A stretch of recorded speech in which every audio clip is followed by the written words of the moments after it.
RTC సంస్థ అప్పుల కుప్పగా మారడానికి గత బీఆర్ఎస్ ప్రభుత్వమే కారణమని ఐఎన్టీయూసీ రాష్ట్ర ఉపాధ్యక్షుడు మొగుళ్ల రాజిరెడ్డి ఆరోపించారు. మాజీ మంత్రి హరీష్ రావు ఇప్పుడు కార్మికుల పక్షాన ఉన్నామంటూ కుట్రలు చేస్తున్నారని విమర్శించారు. బషీర్బాగ్ ప్రెస్ క్లబ్ ఏర్పాటు చేసిన సమావేశంలో రాజిరెడ్డి మాట్లాడుతూ బీఆర్ఎస్ హయాంలో 55 రోజులు సమ్మె చేస్తే ప్రభుత్వంలో విలీనం చేస్తామని నమ్మించి మోసం చేశారని మండిపడ్డారు. 2 రోజులుగా జరుగుతున్న ఆర్టీసీ సమ్మెకు మద్దతు ఇస్తూనే రాష్ట్ర ప్రభుత్వం ఒత్తిడి తీసుకొస్తున్నామని తెలిపారు. రాష్ట్ర ప్రభుత్వం ఒక్కొక్క సమస్యను పరిష్కరించుకుంటూ ముందుకు పోతోందన్నారు. గత ప్రభుత్వం కార్మికుల పీఎఫ్ బకాయిలు చెల్లించకుండా ఇబ్బందులు పెట్టిందని ఆవేదన వ్యక్తం చేశారు. కాంగ్రెస్ ప్రభుత్వం అధికారంలోకి వచ్చిన వెంటనే పీఎఫ్ బకాయిలు 600 కోట్ల రూపాయల నిధులు విడుదల చేసిందని గుర్తు చేశారు. అదేవిధంగా డీఎల్ను ఇస్తోందన్నారు. జేఏసీ పెట్టిన 32 డిమాండ్లలో 29 డిమాండ్ల పట్ల ప్రభుత్వం సానుకూలంగా ఉందన్నారు. కార్మికుల పక్షాన ప్రభుత్వంతో చర్చలు సాగుతున్నాయని 2 రోజుల్లో సమ్మెకు పరిష్కారం లభిస్తుందని రాజిరెడ్డి అన్నారు. ఉపాధ్యక్షులు రాష్ట్ర ఐఎన్టీయూసీ ఆర్డి చంద్రశేఖర్ గారు, రాష్ట్ర ఐఎన్టీయూసీ జనరల్ సెక్రటరీ అబ్రహం గారు, రాష్ట్ర ఎస్డబ్ల్యూ యూనియన్ జనరల్ సెక్రటరీ,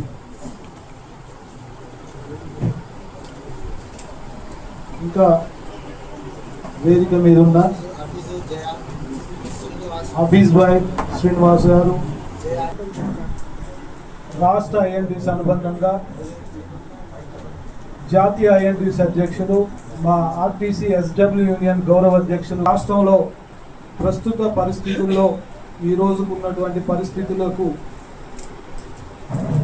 అనుబంధంగా మరి ఆర్టీసీ ఉద్యోగులు కార్మికులు ఎదుర్కొంటున్న సమస్యలపై గత బీఆర్ఎస్ ప్రభుత్వం 2000 కార్మికులు అనేక మంది అశూలు బాసి మరి వారి పోరాట ఫలితంగా ఈరోజు ప్రజాప్రభుత్వం కాంగ్రెస్ ప్రభుత్వం తీసుకురావడం జరిగింది. దానిలో ఆర్టీసీ అదేవిధంగా గౌరవ ముఖ్యమంత్రి రేవంత్ రెడ్డి గారు, మరి రవాణా శాఖ మంత్రులు పొన్నం ప్రభాకర్ గారు కానీ, మరి ఆర్టీసీ అధికారులు కానీ ఈ యొక్క ప్రభుత్వం ఏర్పాటైన తర్వాత 2023 డిసెంబర్ నెలలోనే మరి జనవరి నెలలోనే మరి ప్రభుత్వం మహిళలకు ఉచిత బస్సు ప్రయాణం గవర్నమెంట్ ప్రభుత్వంలో విలీనం చేస్తామని చెప్పాం. అదేవిధంగా యూనియన్లు మీద పొగడాలంటే 108 నామాలో 109 నామాలో పొగుడుతాం అంటే అది కూడా వాళ్ళు చేసిన అభివృద్ధిని. మరి మేము ఐఎన్టీయూసీ అనుబంధంగా గవర్నమెంట్ కాంగ్రెస్ పార్టీకి ఎస్డబ్ల్యూ యూనియన్ ఉన్నది. మా కార్మికులు కొంతమంది ప్రభుత్వానికి అనుకూలంగా ఉన్నారని కొంతమంది చెప్తున్నారు, కానీ అది అసత్యం. రోజు నుండి జరుగుతున్నటువంటి సమ్మె మీరంతా చూస్తూ ఉన్నారు. అసలు ఏ సమస్యల మీద సమ్మె చేస్తున్నాం? జేఏసీ పేరు మీద ఒక కమిటీ వేసుకొని ఒక 2 యూనియన్లు ఇంకో 4 యూనియన్లు కలిపి 6 యూనియన్లు కలిసి సమ్మె నోటీస్ ఇచ్చి వాళ్ళు గత 40 రోజులకి వెళ్ళి మేము ఇచ్చి ఉన్నామని చెప్పి వాళ్ళు సమ్మెకి వెళ్ళడం జరిగితే మేము 7 సంఘాలుగా మేము కూడా 7 సంఘాలు ఉన్నాం, వాళ్ళు 6 సంఘాలు ఉంటే సమన్వయ కమిటీ పేరు మీద మేము 7 సంఘాలు ఒకటైపోయి రాజిరెడ్డి గారు చంద్రశేఖర్ అన్న నాగన్నగర్ ఆధ్వర్యంలో ఎవరైతే ఉన్నారో మన మంత్రి గారు పొన్నం ప్రభాకర్ అన్న గారిని కలవడం, అతను కూడా టైం ఇచ్చి మా ఎండి అయిన నాగిరెడ్డి గారిని పిలిపించి కొన్ని సమస్యల మీద క్షుణ్ణంగా చర్చించడం జరిగింది. అందులో ముఖ్యంగా గవర్నమెంట్ ఏమంటుందంటే విలీన ప్రక్రియ ఆర్టీసీని ప్రభుత్వంలో విలీనం చేయడం కొంచెం టైం పడుతుంది, యూనియన్లు ఇవ్వడం కొంత సమస్య ఉంది కాబట్టి మేము 2 తప్ప మిగతా సానుకూలంగా స్పందిస్తామని చెప్తున్నారు. ఆ చెప్పిన టైంలో మేము కొన్ని డిమాండ్ చేయడం జరిగింది. దానికి వారు అనుకూలంగానే సమాధానం ఇవ్వడం జరిగింది. ముఖ్యంగా ఆర్టీసీలో మీద విలీనం అడుగుతున్నామో దాని టైం అడిగితే కూడా ఆలోచన చేస్తూ ఉన్నాం, కానీ అపాయింటెడ్ ప్రకటించమంటున్నాం. నువ్వు ఇంకో సంవత్సరం చేసినా ఆ డేట్ ప్రకటించండి అని చెప్పి మేము డిమాండ్ చేస్తూ ఉన్నాం. అదేవిధంగా ఒకవేళ అది లేట్ అవుతే యూనియన్లనన్నా మీరు ఇవ్వండి అని డిమాండ్ చేస్తూ ఉన్నాం. అది ముఖ్యంగా మేము ఇంతకుముందు మా అన్నగారు చెప్పినట్టు రాజేంద్ర గారు చెప్పినట్టు గవర్నమెంట్ వచ్చిన తర్వాత గత 10 సంవత్సరాల నుండి ఎంత ఇబ్బందులు పడ్డామో దానికి వెసులుబాటు కల్పించింది కాంగ్రెస్ ప్రభుత్వం. ఆ వెసులుబాటులో అన్నం పెట్టి చారు వేసి ఓన్లీ ఒక అప్పడం ఇచ్చింది. మేమేం అడుగుతున్నాం, మీరు పెట్టినందుకు మీరు ఒక 10 సమస్యలు పెద్దలు చెప్పినటువంటి మీరు పరిష్కరించినందుకు మేము కార్మికుల పక్షాన కాంగ్రెస్ ప్రభుత్వానికి మన ముఖ్యమంత్రి గారికి మరి బట్టి విక్రమార్క ఉప ముఖ్యమంత్రి గారికి, పొన్నం ప్రభాకరన్ ట్రాన్స్పోర్ట్ మినిస్టర్ గారికి కూడా మేము ధన్యవాదాలు తెలియజేస్తా ఉన్నాం. అదేవిధంగా ఐఎన్టీసీ ఏదైతే ఎస్డబ్ల్యూ గవర్నమెంట్కు సంబంధించిన యూనియన్ కొంతమంది దుష్ప్రచారం చేస్తూ ఉన్నారు. ఖచ్చితంగా మేము గవర్నమెంట్ యూనియన్ అయినప్పటికీ కార్మికునికి సమస్య వస్తే కార్మికుల పక్షాన్ని నిలబడమని మా పెద్దలు సంజయ్ రెడ్డి గారు ఎప్పుడో చెప్పినారు. మీరు ఏది ఏమైనా కార్మికులకు అన్యాయం జరుగుతున్నప్పుడు మాత్రం మనం గవర్నమెంట్ని ఎదిరియడానికి కూడా వెనుకకు రావద్దని చెప్పి మాకు చెప్పడం వలన మేము సమ్మెకు నిన్న నుంచే సమ్మెకు మద్దతు ఇస్తూ సమ్మెలో పాల్గొంటా ఉన్నాం. మా తరఫున డిమాండ్లు కూడా మేము గవర్నమెంట్ రిక్వెస్ట్ చేస్తున్నాం, మేనేజ్మెంట్ రిక్వెస్ట్ చేస్తా ఉన్నాం. మేము 2 విషయాలు అడిగినాం. గవర్నమెంట్ ఏం చేసేవి ఉన్నాయి, మేనేజ్మెంట్ ఏం చేయాలి అని మీకు అన్ని రిపోర్ట్స్ కూడా మీకు ఇవ్వడం జరిగింది. గవర్నమెంట్ చేయాల్సింది విలీనం చేయాల్సింది ఆర్టీసీని, అదేవిధంగా లేకపోతే యూనియన్ ఇవ్వాల్సింది. అదేవిధంగా వీళ్ళు ఇంకా పెద్ద విషయాలు ఏంటంటే అమౌంట్ ఏదైతే 3,50,00,000 అయితే ఇప్పుడు మహిళా స్కీమ్ ఇస్తున్నారో దాన్ని 4 కోట్లకు ఇస్తే మంత్లీ 450 కోట్లు ఇస్తే మాకు కొంచెం వెసులుబాటు ఉంటుంది. వేస్తున్నారు కానీ దానివల్ల కొంచెం ఇబ్బంది ఏంటంటే తక్కువ అమౌంట్ ఇవ్వడం వలన కొన్ని ఇబ్బందులు జరుగుతూ ఉన్నాయి. అదేవిధంగా రిటైర్మెంట్ అయినారు ఉద్యోగులు, వాళ్ళకు రావాల్సిన అమౌంట్ కూడా గవర్నమెంట్ ఇవ్వాల్సి వస్తుంది. అదొక రిటైర్మెంట్ 17లో పే స్కేల్ అయినటువంటి ఏరియర్స్ రావాలి. రిటైర్మెంట్ అయినటువంటి వ్యక్తి చాలా మంది సోదరి వాళ్ళు ఇబ్బంది పడుతూ ఉన్నారు, పెళ్లి చేయలేక పిల్లలకు ఒకటువంటి భవిష్యత్తును దృష్టిలో పెట్టుకొని అవి ఇస్తే వాళ్ళకు కొంచెం వెసులుబాటు ఉంటుందని చెప్పి అది గవర్నమెంట్ రావాల్సిన అమౌంట్ దాదాపుగా ఒక 300-400 కోట్లు అవుతుంది. అది ఇవ్వడానికి పెద్ద సమస్య కాదు అని చెప్పి అదొకటి గవర్నమెంట్ ఇవ్వాల్సినవి. అదేవిధంగా ఆర్టీసీలో ప్రభావించిన మహిళా స్కీమ్, అదే మహిళా స్కీమే మాకు చాలా ఇబ్బంది. దానివల్ల ఎంత వర్క్ లోడ్ పడ్డా మేము ఖచ్చితంగా దాన్ని అమలు చేస్తూ గవర్నమెంట్కు పేరు తీసుకొస్తున్నాం. కాబట్టి ఆర్టీసీ కార్మికుల యొక్క సమస్యలు ప్రభుత్వం పరిష్కరించాలి ఉన్నాయని చెప్పి అవి ప్రభుత్వం చేయాల్సిన విషయాలు ఉన్నాయి. అదేవిధంగా ఆర్టీసీ యాజమాన్యం చేయాలి. ఇప్పుడు ఆర్టీసీలో ఎలక్ట్రికల్ బస్సులు తీసుకొస్తా ఉన్నారు, అది సెంట్రల్ పాలసీ అంటా ఉన్నారు.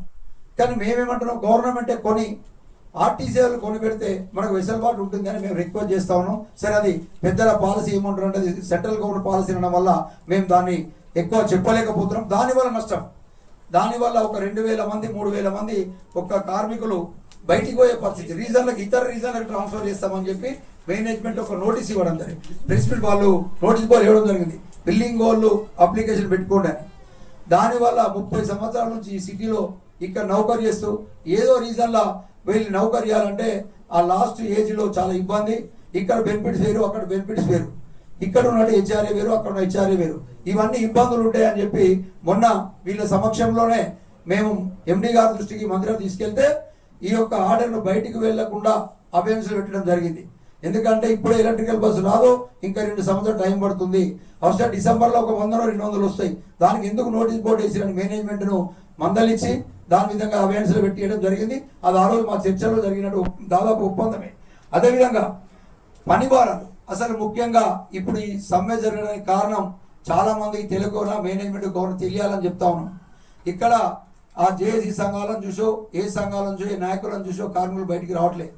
కార్మికుల యొక్క కడుపు మంట గత 10 సంవత్సరాల నుంచి అణిచివేయబడి 16 గంటలు 14 గంటలు రోజు చేపించి లీవ్ ఇవ్వమంటే కూడా ఇవ్వకుండా చనిపోయారని చెప్తే ఫోటోలు పెట్టండి అని చెప్పి అంత మూర్ఖంగా ప్రవర్తిస్తూ ఈ మహాలక్ష్మి స్కీమ్లో ఏ చిన్న మిస్టేక్ జరిగిన 100-150 మంది జనం ఎక్కినప్పుడు ఏ చిన్న మిస్టేక్ జరిగినా సస్పెండ్ చేసి రిమూవ్ చేయడం వల్ల, అదేవిధంగా డ్రంక్ అండ్ డ్రైవ్ పేరు మీద డిపోలకు రాగానే బ్రీత్ పెట్టి ఆ డ్రైవర్కు ఏదో 20-30 వస్తే అది కూడా సస్పెండ్ చేసి రిమూవ్ చేస్తా ఉన్నారు.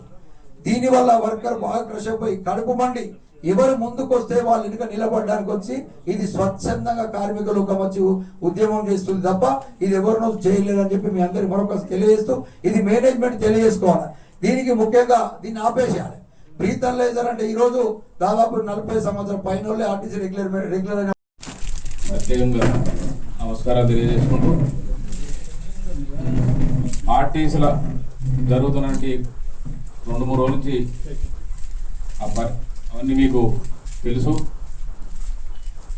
సమ్మె కార్మికులకు మద్దతుగా మా ఐఎన్టీసీ ఎస్డబ్ల్యూసి కలిసి కార్మికులకు కూడా మద్దతు తెలియపరచడం జరిగింది. మా కార్మిక సోదరులు కూడా అందరూ ఐకమత్యంగా ఆర్టీసీ సమ్మెను జయప్రదం చేస్తూ ఉన్నారు. పెద్దలు ఇంతకుముందు చెప్పినట్టుగా మేము ప్రభుత్వంలో ఉన్నా కానీ, అనుబంధంగా ఉన్నా కానీ, ప్రభుత్వంలో వారి సమస్యల పరిష్కారానికి చాలా కృషి చేస్తూ పోరాటం కూడా చేస్తూనే ఉంటాం. మేము ఈ సమస్యకు పరిష్కారం దొరకాలని చెప్పి 2-3 రోజులుగా, అంటే గత వారం నుంచి కూడా 7 అనుబంధ సంఘాలను తీసుకొని పోయి మంత్రి రవాణా శాఖ మంత్రి పొన్నం ప్రభాకర్ గారి దగ్గర మరియు ఎండి గారిని పిలిపించి ఈ సమస్యల మీద చర్చలు చేయడం జరిగింది. ప్రధానంగా అన్ని యూనియన్లు కలిసి 32 సమస్యలు ప్రభుత్వ దృష్టి తీసుకుపోవడం జరిగింది. అందులో ప్రధానంగా 29 అంశాల మీద వాళ్ళకు మాకేమి లేవు అని పరిష్కరించవలసినని చెప్పినారు. ఒకటి ఆర్టీసీల్లో గతంలో ఈరోజు మాట్లాడుతున్నటువంటి హరీష్ రావు కానీ, గత ప్రభుత్వం కానీ వాళ్ళు సిగ్గు లేకుండా మాట్లాడుతారు.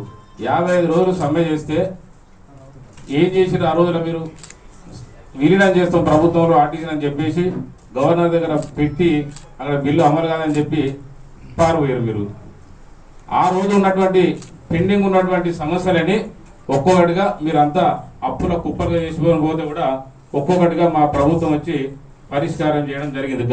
గత 2 సంవత్సరాల నుంచి మీ దృష్టికి నేను తీసుకొస్తున్న ప్రధానంగా కొన్ని అంశాలు.